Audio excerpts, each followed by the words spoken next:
अस्सलामुअलैकुम।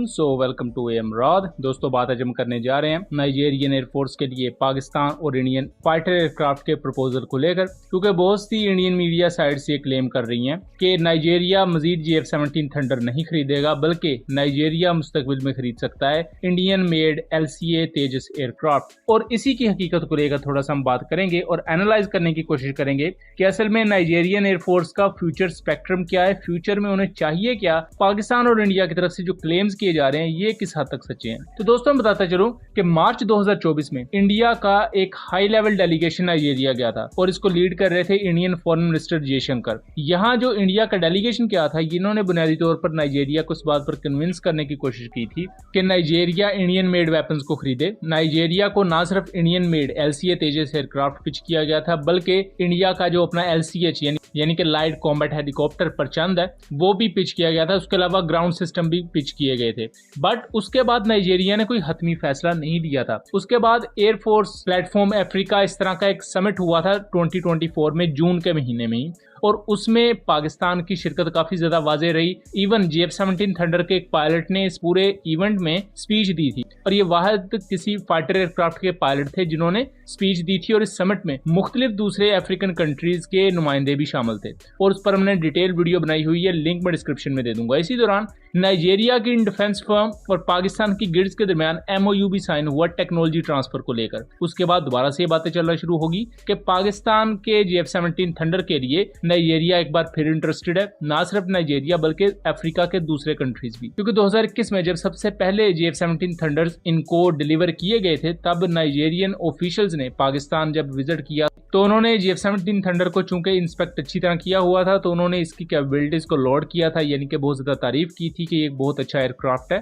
और उसके बाद नाइजेरियन एयरफोर्स ने इन्हें बहुत ज्यादा यूज भी किया। नाइजेरियन एयरफोर्स ने इन पर अलबत्तार बॉम्ब्स को यूज किया और टर्किश में एसल पोड को इस्तेमाल करते हुए GF-17 थंडर से मुख्तलिफ एयर स्ट्राइक्स कंडक्ट करवाई, जिनमें जो बोको हराम वहां मिलिटेंट ऑर्गेनाइजेशन है उसके ठिकानों पर बमबारी की। इसके अलावा जो नाइजेरियन एयरफोर्स के दूसरे एसेट्स थे वो भी इन ऑपरेशन का हिस्सा रहे। उसके अलावा नाइजेरियन एयरफोर्स का आप जरा फ्यूचर देखें।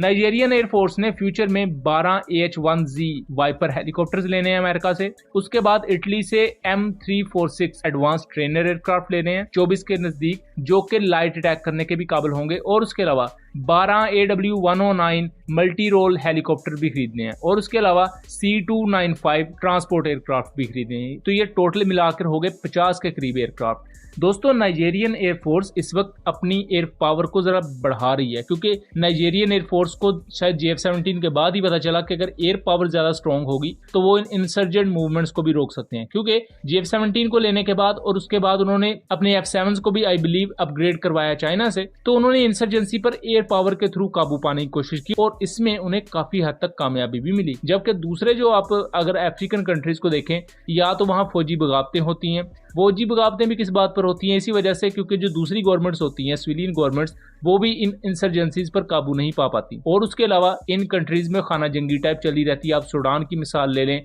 बाकी कंट्रीज की मिसाल ले लें, तो वहां भी हालात इसी तरह के होते हैं और वहां मिलिटेंट ऑर्गेनाइजेशन बाकायदा मुल्क के मुख्तलिफ हिस्सों को कंट्रोल करके बैठे होते हैं। तो नाइजेरिया इसके लिए फ्यूचर के लिहाज से अपने आप को तैयार कर रहा है और फ्यूचर में वो अटैक हेलीकॉप्टर्स और बहुत कुछ खरीद रहे हैं। अब जाहिर बात है, जो 50 एयरक्राफ्ट वो खरीद रहे हैं, इसके लिए डिफेंस बजट से वो एलोकेशन करेंगे, तो अगले 2-3 साल तक ये चांसेस नहीं है कि वो मजीद कोई फाइटर जेट लेंगे। वो जो मौजूदा उनके पास ऑर्डर्स हैं वो उनको पूरा करेंगे। उसके बाद चांसेस हैं कि वो मजीद फाइटर एयरक्राफ्ट लेंगे, क्योंकि अभी के लिए उनके पास जो 3 GF-17 थंडर्स हैं वो काम कर रहे हैं और उसके साथ वो सेटिस्फाई हैं और ऑपरेशन भी वो इन्हीं से सरंजाम दे रहे हैं। तो फ्यूचर की नीड्स क्या होंगी नाइजेरिया की, ये देखने वाली होंगी। अभी तक की जो जितने भी क्लेम्स हैं, चाहे वो इंडियन साइड से हों या पाकिस्तानी साइड से, यानी पाकिस्तानी साइड से मुख्तलिफ क्लेम्स होते हैं कि नाइजेरिया मजीद GF-17 थंडर के ऑर्डर दे सकता है। इसकी पॉसिबिलिटी जरूर एग्जिस्ट करती है, ऐसा हो सकता है। इससे पहले नाइजेरियन डिफेंस न्यूज ने, जिसके सोर्सेज नाइजेरियन एयरफोर्स में डायरेक्टली होते हैं, ये एक ओसेंट अकाउंट है नाइजेरिया की तरफ से,